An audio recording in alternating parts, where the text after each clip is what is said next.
Hi everyone, this is Karen Abelian. Welcome back again sa ating vlog. So for today's video ay sasama ko kayo sa probinsya ng aking kaibigan. So, ayan. So, pumunta lang kami doon at we take a bus and then jeep and then motors. Ang dami naming. Tapos nag-e-bike din kami and tricycle. So, ayun, so the main reason ko bakit kami pupunta doon kasi kailangan namin mag-interview ng dalawang favorite teachers namin sa alma mater. So, ito yung instructions. So, dito sa aming book ng Field Study 1 sa Lesson 3, so the Principles of Teachings and Learning. So, nandito sa baba yung instruction na a teacher who uses a guide during the conduct of teaching and learning provide an effective and productive classroom atmosphere. So, conduct an alma mater visitation and interview two of your favorite teachers. So, ask the following questions below. So, the guide questions are four. So, the first one is what do you bring in school? And the second one is the how do you prepare those things? The third one is the how often do you do the preparation, and the last one is the what makes you contented at the end of the day. So yun yung kailangang sagutin ng aming mga favorite teachers. So ayan, so si Ate Lucia, since dito siya sa Toong National High School nag-study before, so kailangan niya pumunta dito. So ito yung malapit sa kaniyang probinsya talaga. So para siyang province of Cebu City, belong siya province, basta sa Cebu City siya, okay? Yun lang. Kasi hindi ako ganun sa lugar nila. Basta yun yung sinasabi niya sa akin. So, ayun. Nung pagdating namin dito sa school ng Toong National High School, I was very amazed kasi for God's sake, ang ganda ng kanilang view dito para silang nasa Baguio. Alam niyo ba yung nasa pinakataas ka ng bundok tapos yung sa baba, kita niyo yung mga kabundukan at the blue. Oh my God, the blue clouds. Tapos, ang cute ng kanilang flagpole kasi mas mataas pa yung, tawag doon. Mas mataas pa yung kanilang classrooms kaysa flagpole nila. So, yan yung view na makikita nila every day and they are so very blessed for that. Kasi, as a student sa city is never kami makakita ng ganyan. Yung makikita mo pag meron ng window sa classroom namin pero yung makikita mo is mga building. So, hindi siya kaya-ayag tingnan dahil kasi na-stress ka. Alam mo yung parang mafe-feel mo yung toxic. So, ayun. So, after naming mag-interview doon sa kaniyang teachers is pupunta na kami dito sa may para siyang man-made forest kasi ang ganda talaga. Oh my God. Alam niyo ba yung naglalakad ka sa gitna ng kalsada tapos grabe yung mga kahoy doon kasi nasa gitna ka talaga ng kagubatan, B. Tapos, oh my God. That is so satisfying. Wala akong ibang masabi. Ang ganda. I am so happy na dinala ko ni Ate Lucia dito and as a nature lover. So, pareho pala kami nature lover.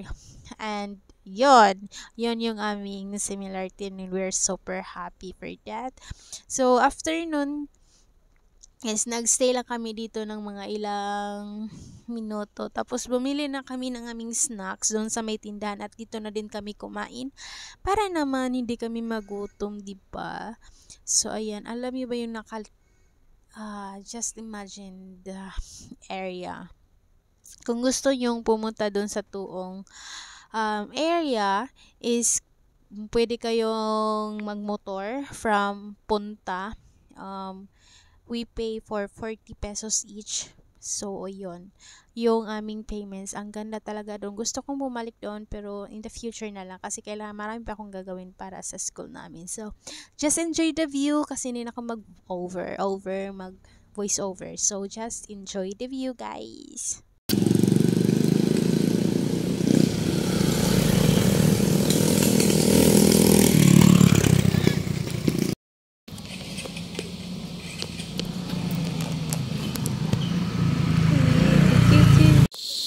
Poster nila Delia, nila Buya.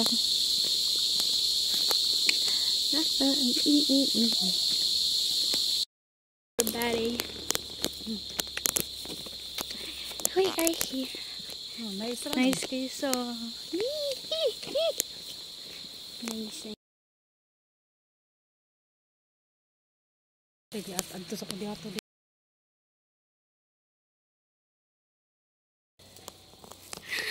So yan. Oh my God, ang ganda.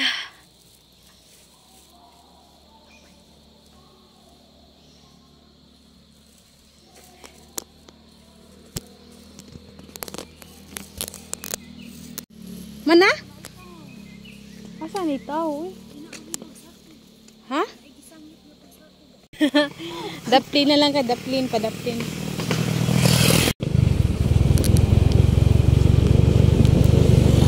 Matagak dyan na, amiga.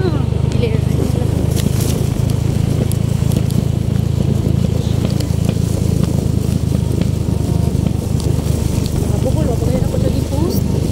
I-post sa tuoy. Ako rin siya i-maite niya. Naka-hide pa dyan. Ay, Diyos! Wait lang. Wala, dili ko ready ha. Wait lang. Wajoy sa matagak yung cellphone, ha? Yan.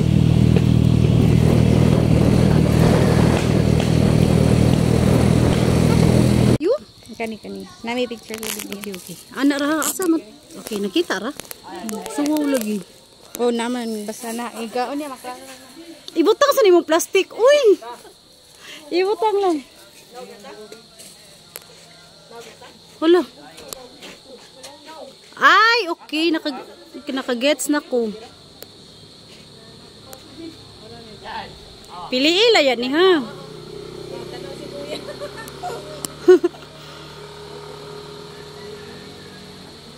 Okay. Itanaw daw, dili ko.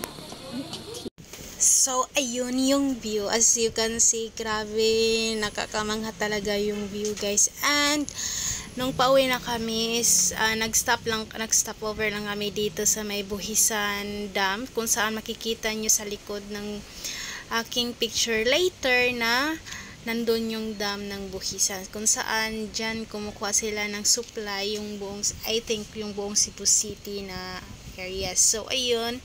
And as you can see, grabe yung pagka-supportive niya Ate Lucia sa akin. Kasi for God's sake, talagang siya yung nag-initiate na mag-stop kami doon sa Buhisan Dam para makapag-picture. Akala ko kaming dalawa yung magpipicture. Ako lang pala yung pipicturean niya. Ang nagbibideo. Oh my God, for God's sake. Thank you so much, Ate Lucia. You're so very kind. Grabe talaga yung kind niya, guys. And oh my God, wala akong masasabing. Basta thank you so much, Ate Lucia, for spending some of your time with me and for being a supportive friend of me. Ay, sana all. Sana all.